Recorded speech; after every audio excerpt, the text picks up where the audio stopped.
Planning an interstate trip's a big logistical effort.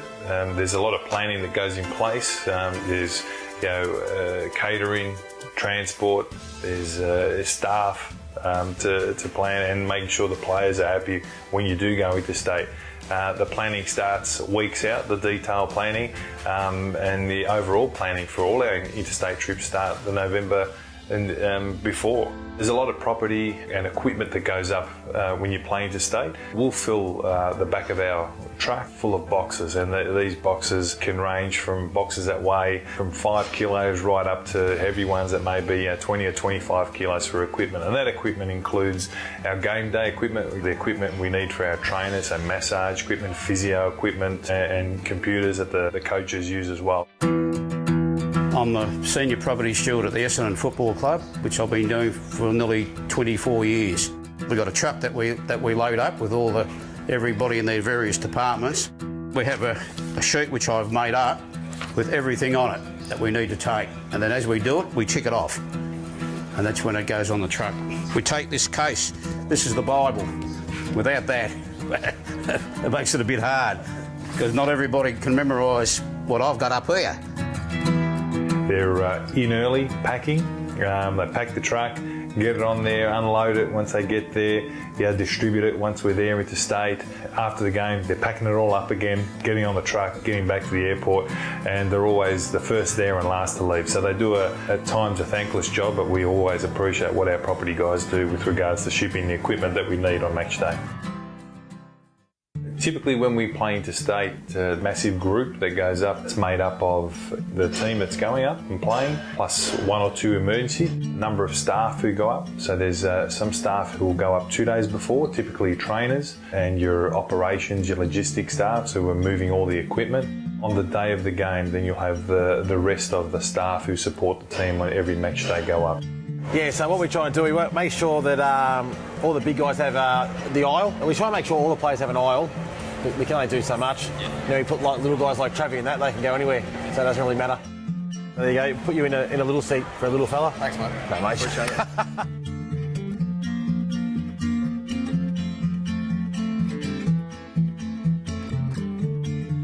We're trying to get the players working.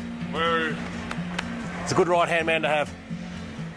So what the Virgin guy's just done to me now is just given me all the tags of all the luggage that we've got. So it looks like I've got a lot of luggage myself. So every single tag of what we're taking, just including the gear for the game, we've got 52 items weighing in at 980 kilos. The last 2 boys, Jakey and Stewie, so once they get their boarding passes, they'll then all be in the Virgin Lounge. So they'll be ready to go. Thanks, John. Stewie, there you go, Jake. There you go.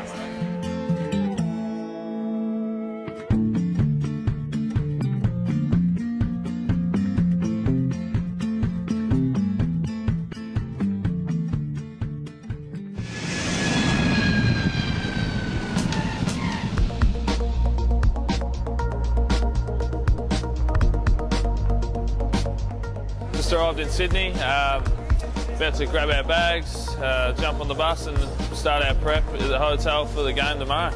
Yeah, we're only on the plane for about an hour then, which is nice, so you don't get fatigued in the legs from sitting down too much, so it's a bit nicer than going to Perth.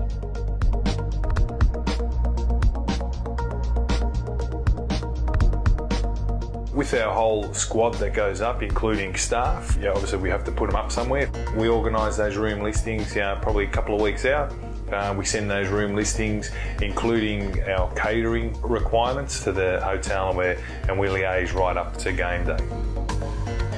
Just arrived in Sydney, quick flight up. It's always good coming to Sydney, not too far. Yeah, the Intercontinental's a really nice hotel. Usually I get the view of the bay, but I've been shifted this time. It's down out of the city, but yeah, it's really nice to come and stay here. Check in and check out's pretty easy, unless Hibbo comes in after a game and raids the fridge, eats all the chips and lollies and gets rid of all that. So yeah, or Kramers doesn't mind to feed late night. Get some dinner, eh? Dinner time and hydrate up for the game tomorrow.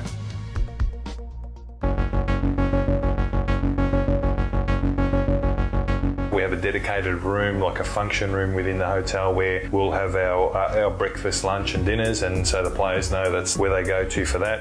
Typically we'll probably have a couple of meetings in there in the lead up to the game, and basically that space is reserved for us, which is really handy during that 2 days at the hotel.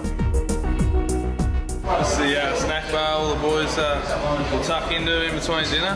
This is where all the selection of dinner will be when we all sit down, and at the moment a lot of the guys are going through a few loaves of bread just to get through till we all tuck in.